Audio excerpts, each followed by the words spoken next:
A gente tem uma questão, que era a questão que eu peguei da OBF, né? É da terceira fase do nível 2, então é o pessoal do primeiro e segundo ano, mas essa parte aí também seria uma questão que poderia cair para o terceiro, para o nono ano.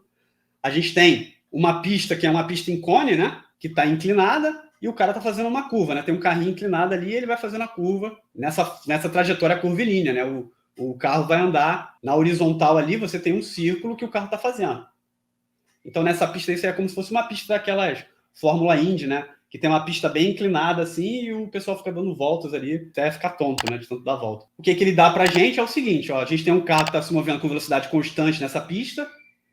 Ela é uma pista que tem um raio R, ele dá a inclinação dessa pista, dá o coeficiente de atrito do carro, do pneu do carro com a pista, que é um MIE, ou seja, esse problema é um problema todo literal, né?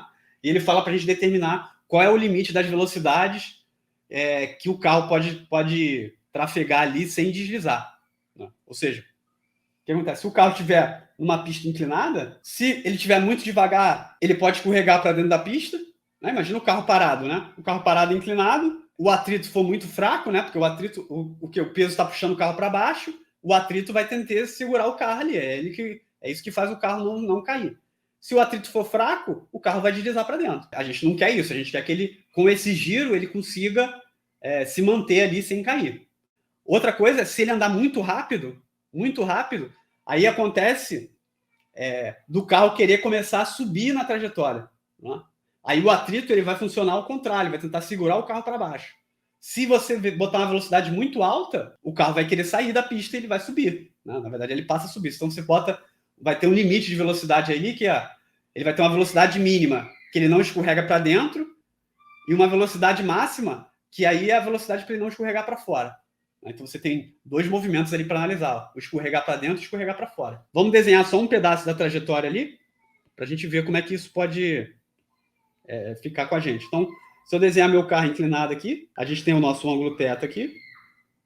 Aí tem o carro, que eu vou desenhar um bloquinho para facilitar nosso desenho. Aí a gente começa a desenhar as forças. Vamos ver o primeiro caso. O bloquinho está parado ali e ele pode escorregar para baixo na nossa trajetória. Esse é o limite que eu tenho que ter uma velocidade mínima para o carrinho não escorregar para baixo. Então, o que acontece? Nesse caso, eu vou ter as forças aqui, vai ser, por exemplo, a força-peso. A força-peso é vertical para baixo. Uma força normal, né, que é normal ao contato. Então, é normal ao plano inclinado. E, além disso, se o carro está correndo o risco de cair para baixo, né, descendo para o centro do cone, a gente vai ter também a força de atrito. A força de atrito é em contato com a superfície aqui, que eu estou desenhando de preto. Essa é a nossa força de atrito. Se a gente quer o limite para ele escorregar, a gente vai estar no caso que a força de atrito atinge o valor máximo dela. O valor máximo da força de atrito é, em módulo, né? Aquele caso do atrito estático. Então, ela é o coeficiente de atrito estático vezes a normal. Essa é a força de atrito máxima. Então, se ele está sempre falando do limite, a gente tem que estar usando a força de atrito máxima. Então, o que a gente faz? Esse carro ele está numa trajetória circular na horizontal. Então, aqui, ó, eu estou vendo o carro de costas, mas ele vai andar na horizontal aqui e ficar girando. Então, a gente tem um movimento circular, e como ele está com velocidade constante, é um movimento circular uniforme. Então, nesse ponto aí que ele tem que ter uma força resultante, que é uma força resultante centrípeta. Essa força tem que apontar para o centro da trajetória. O centro da trajetória é horizontal. Então, a minha força resultante ela tem que estar na horizontal, né? Esse não é um caso que o sistema está em equilíbrio, porque ele está girando ali. Mas essa força resultante vai estar nesse tracejado aqui que está horizontal, ó, que é essa linha aqui que representa o movimento do carro. Bem, vamos tentar esquematizar, ver como é que isso fica. Então, o que a gente vai fazer? Quando a gente estava resolvendo questão de plano inclinado, a gente tendia a botar o nosso referencial na inclinada do plano inclinado. Mas agora, como a nossa força resultante está na horizontal, é mais conveniente a gente colocar o nosso referencial junto com a horizontal ali. Então, a gente tem que fazer o seguinte. Eu vou fazer o referencial horizontal, então eu vou ter um eixo X aqui, e um eixo vertical que vai passar aqui pelo peso, ó, para cá. Então, eu posso chamar aqui o horizontal de X, o vertical de Y, E isso vai resolver nosso problema. Então, a força resultante que eu estava falando, ela está no eixo X, no eixo horizontal, no X positivo, para lá, porque o carro está no meio da curva. Então, no Y, ele está em equilíbrio, porque ele não está subindo nem descendo, né? A gente quer que ele fique sem escorregar para baixo nem para cima, mas ele está nessa trajetória circular na pista. Então, a gente tem que considerar essa força centrípeta aí na horizontal. Vamos agora desenhar nossas forças, porque a gente tem que decompor todas as forças no eixo X e Y. O peso eu não preciso, porque o peso já é vertical para baixo. Então, ele já está na direção Y. Mas eu tenho que decompor a normal e a força de atrito. Então, vamos fazer nosso desenho aqui, pegar o verde, ó, desenhar aqui embaixo. Então, o que a gente tem que fazer é decompor essas forças. Repara, ó, que a força de atrito está na inclinação do plano inclinado. Então, o ângulo da força de atrito com a horizontal é o ângulo θ. A força de atrito e a normal formam 90 graus. Né? Assim como o eixo horizontal X e o eixo Y. Então, a gente tem vários perpendiculares ali. Ó. Então, por exemplo, se esse ângulo é θ, esse ângulo aqui vai ser o complemento dele, 90 menos θ.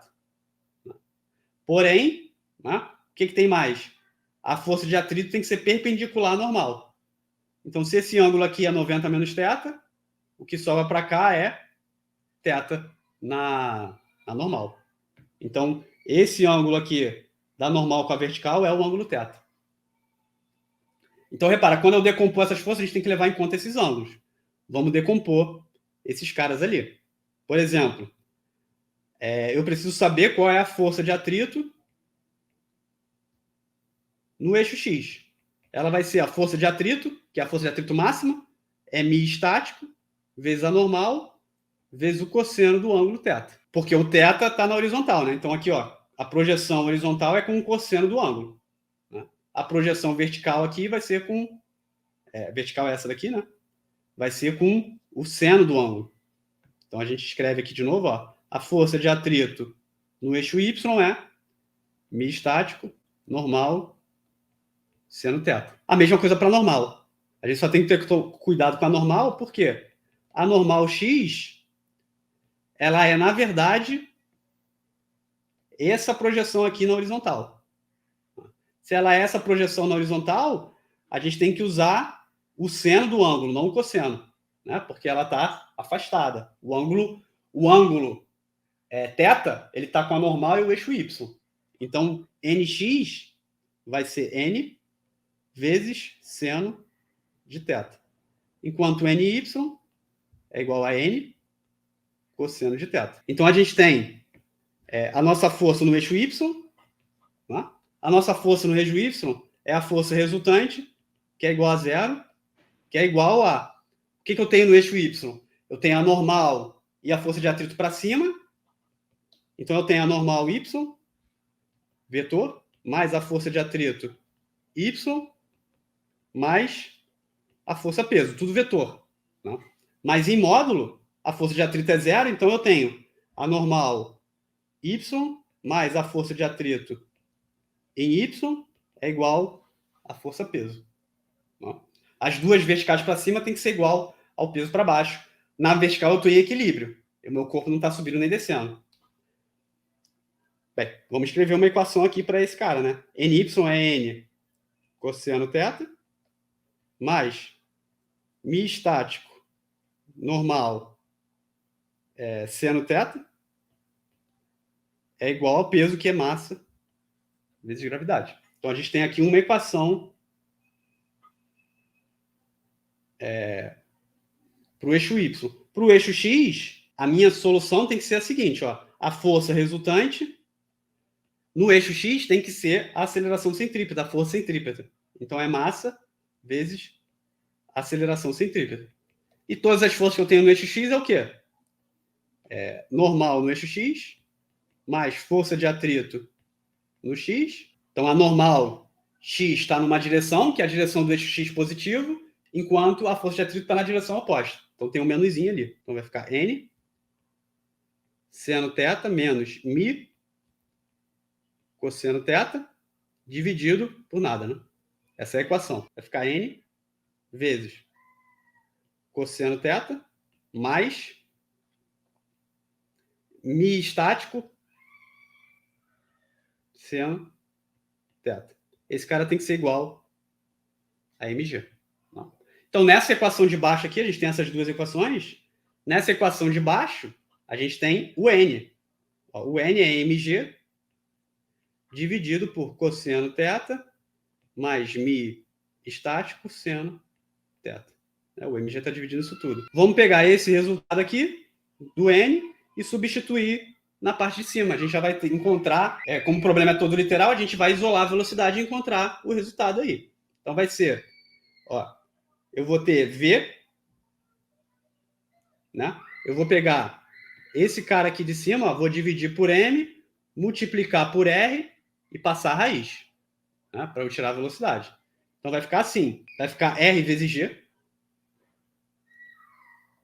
raiz quadrada, isso tudo vai estar dentro da raiz, que multiplica seno de θ menos mi estático cosseno θ, dividido por cosseno θ mais mi estático seno θ. Esse cara aqui que a gente está encontrando, ele vai ser a nossa velocidade mínima para esse movimento. Agora a gente tem que ver o outro caso, que é o caso da velocidade máxima. A gente pode até dar para rearrumar ali, por exemplo, eu posso botar o cosseno de θ em evidência em cima e embaixo. A gente pode escrever esse cara aí dessa forma. Para a gente analisar o outro pedaço, a única coisa que a gente tem que fazer é que agora a velocidade pode ser tão grande que o veículo vai começar a subir. Então vai aparecer a força de atrito, quando aumentar muito a velocidade, a força de atrito vai aparecer para baixo. Então a gente tem que analisar essa situação. Né? Então, por exemplo, seria eu desenhar o meu plano inclinado, só que agora a força de atrito ela está para baixo agora, porque o carro está andando tão rápido que a tendência agora ele é subir, ou seja, sair da pista, né? Sair da curva. Né? Imagina um carro na curva, né? Se ele vem muito rápido na curva, o carro vai tender a sair direto. É a mesma coisa que iria acontecer aqui. Ele está girando tão rápido que a tendência dele é subir agora. Então a gente pega o mesmo referencial e o problema é basicamente o mesmo. Só que a gente já sabe, a gente já decompôs, né? Esses caras aí. Então, se a gente quiser decompor esses caras para fazer as equações do movimento, a gente tem que fazer uma na vertical e uma na horizontal. Né? Só que agora a força de atrito está para baixo. Então vamos tentar fazer a mesma coisa que a gente fez um pouquinho mais rápido agora. Então, por exemplo, na vertical, a minha força resultante ela continua sendo zero. E as forças que eu tenho é a normal y mais a força de atrito em y mais o peso. Em módulo, o que a gente vai ter as forças para cima tem que ser igual às forças para baixo. Então, NY tem que ser igual a peso mais força de atrito em Y. A força de atrito em Y é a projeção, agora ela está para baixo. Né? Nessa nova situação ali, ela está para baixo. Enquanto no X, eu só vou ter forças para a direita. Então, a minha força resultante em X, ela é massa vezes a aceleração centrípeta. Esse cara é força de atrito em X, vetor, mais a normal X, vetor. Bem, em módulo é massa, aceleração centrípeta, é igual à soma das duas forças. Agora as duas se somam. Fat X mais normal em X.